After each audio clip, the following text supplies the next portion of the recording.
என்னோட அடுத்த baking recipe banana bread. So எப்படி பண்ணுறதுன்னு பார்க்கலாமா?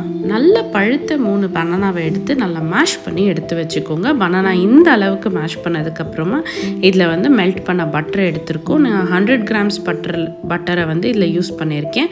ஸோ 100 கிராம்ஸ் பட்டரை நீங்கள் மெல்ட் பண்ணி எடுத்து வச்சுக்கோங்க. 1/2 கப் சுகர். இதில் எல்லாமே நான் கப் மெஷர்மெண்ட்டில் கொடுத்துருக்கிறதுனால ரொம்ப ஈஸியாக இருக்கும் உங்களுக்கு. மெஷர்மெண்ட் எதுவுமே கிடையாது, கப் மெஷர்மெண்ட் தான். பனானாவில் ஆல்ரெடி ஸ்வீட்னஸ் இருக்கிறதுனால சர்க்கரையை பார்த்து ஆட் பண்ணிக்கோங்க. 2 முட்டை கிட்ட ஆட் பண்ணிவிட்டு நல்லா விஸ்க் பண்ணி எடுத்து வச்சுக்கோங்க. அதுக்கப்புறம் 1/2 டீஸ்பூன் கிட்ட நான் வந்து சால்ட் ஆட் பண்ணியிருக்கேன்.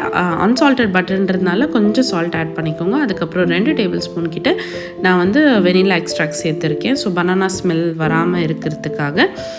ட்ரை இன்க்ரீடியன்ஸில் பார்த்திங்கன்னா 1 கப் எக்ஸாக்ட் 1 கப் மெஷர்மெண்ட்டில் நான் வந்து மைதா எடுத்திருக்கேன். அதுக்கப்புறமா அதில் ஒரு பேக்கிங் சோடா லைட்டாக ஆட் பண்ணிவிட்டு நல்லா ட்ரை இன்க்ரீடியண்ட்டை நீங்கள் மிக்ஸ் பண்ணிக்கோங்க. நம்ம வெட் இன்க்ரீடியண்ட்டில் ஆட் பண்ண ஸ்டார்ட் பண்ணிடலாம். ஸோ இந்த பனானா மிக்சரில் வந்து எல்லாத்தையுமே ஆட் பண்ணிக்கோங்க. நான் பட்டரை சேர்க்க மறந்துட்டதுனால நான் ரெண்டுத்தையும் மிக்ஸ் பண்ணதுக்கப்புறமா தான் நான் பட்டர் சேர்த்துருக்கேன். நீங்கள் முன்னாடியே சேர்த்துக்கோங்க.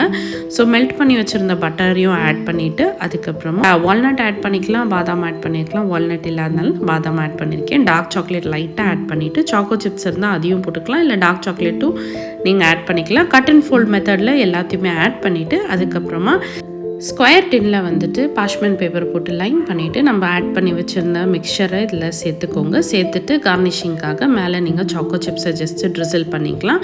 ட்ரிசில் பண்ணிவிட்டு உங்களோட பனானா ப்ரெட்டோட மிக்சர் எல்லாமே கம்ப்ளீட்டாக ரெடி ஆகிடும்.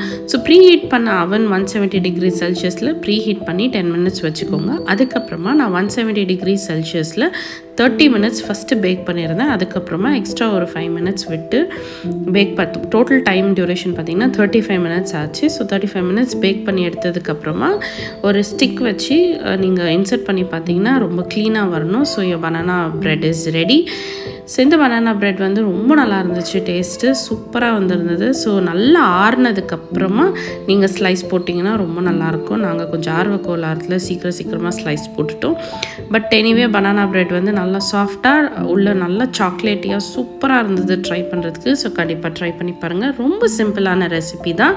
ஸோ தேங்க்யூ ஆல் ஃபார் வாட்சிங். Stay tuned for my other vlogs. Bye bye.